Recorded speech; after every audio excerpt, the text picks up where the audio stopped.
Tots nosaltres sempre tenim uns quants arguments per convèncer la gent sobre la independència, arguments de tota mena, i també ens aniria bé aquest argument, aquest argument de la matemàtica de la història, que si més no ens reconfortaria, perquè tindríem molt clar que som imparables, que no cal que ens aixequem molt d'hora, que som imparables igual, perquè ja la història està una mica escrita, no? Em vaig començar a excitar, entre cometes, amb la matemàtica de la història. Hi ha una llei històrica que permet explicar el món. Les prediccions que Deulofeu va anar fent als anys 30, totes, i quan dic totes, són totes, s'han anat acomplint. Jo penso que l'últim gran èxit és l'arribada de Trump a la presidència americana. És un èxit absolut. Èxit des del punt de vista de Deulofeu. Gran part de la cultura dita espanyola és una cultura catalana. I tots són catalans, des de Santa Teresa de Jesús fins a Colom. Potser no tots són catalans, però sí que tots són fills de la cultura catalana. De la mateixa manera que els grans arquitectes del món hel·lenístic, si no eren grecs, sí que eren hereus de la cultura grega.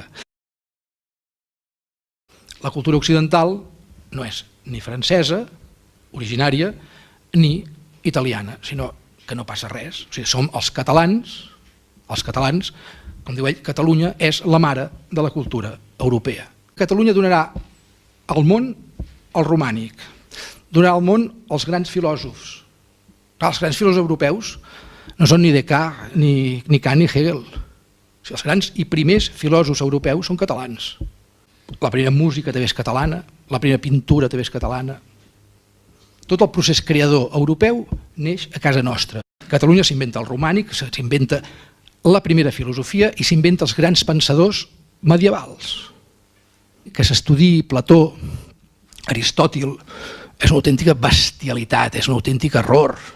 És com si ens poséssim a estudiar la filosofia dels egipcis. Quan nosaltres, els europeus, quan nosaltres els catalans, a partir del 800, vam començar a explicar una nova manera d'entendre el món. Ja tinc un origen per la cultura occidental, que és Catalunya. Quin serà el futur dels catalans? En els pròxims anys, Deulofeu deia el 2029, l'imperi espanyol es desintegrarà. França inicia també un procés totalment i absolutament decadent. I, evidentment, quins seran els primers territoris de França que diran volem la llibertat, volem ser lliures, volem tornar a ser, evidentment, els territoris del sud de França, aquella Catalunya que va ser escapçada amb el Tractat dels Pirineus. El que és important en aquest moment és la lluita per aconseguir la independència, perquè és el que considerem que toca, i jo us puc afirmar que és el que toca, la independència està a tocar. Per tant, no ens hem de preocupar. La llei de la història no falla mai. Alemanya dominarà Europa, s'ensorrarà l'imperi espanyol, els pobles vernacles espanyols, peninsulars, els pobles vernacles de la Gàl·lia, els pobles vernacles de les Illes Britàniques, tots aniran recobrant la seva llibertat, apareixerà l'imperi alemany. Alemanya, els seus dirigents, la Merkel del moment, d'aquí 70 anys, 50, això no ho podem assegurar encara, voldrà saber qui són, d'on venen. De la mateixa manera que Alexandre, que Juli, que Carlemany van girar l'esguard enrere i van mirar cap a Grècia, els emperadors alemanys, quan girin l'esguard enrere, ja no voldran anar a Grècia, seria absurd. Entendran que Europa, aquesta Europa clivellada i maltractada actual, va néixer l'any 800 quan des de casa nostra la vam il·luminar amb un estol increïble de petites esglésies, de grans pensadors. És que fins i tot el primer Premi Nobel de la Pau era l'abat Oliba. Quan els alemanys girin l'esguard enrere, s'adonaran compte que Europa és catalana, que el pensament que ha llegat a Europa ha sigut el català. I d'aquesta manera, durant els pròxims 1.700 anys, que no són pocs, tot el món occidental pensarà i viurà d'acord amb la manera catalana.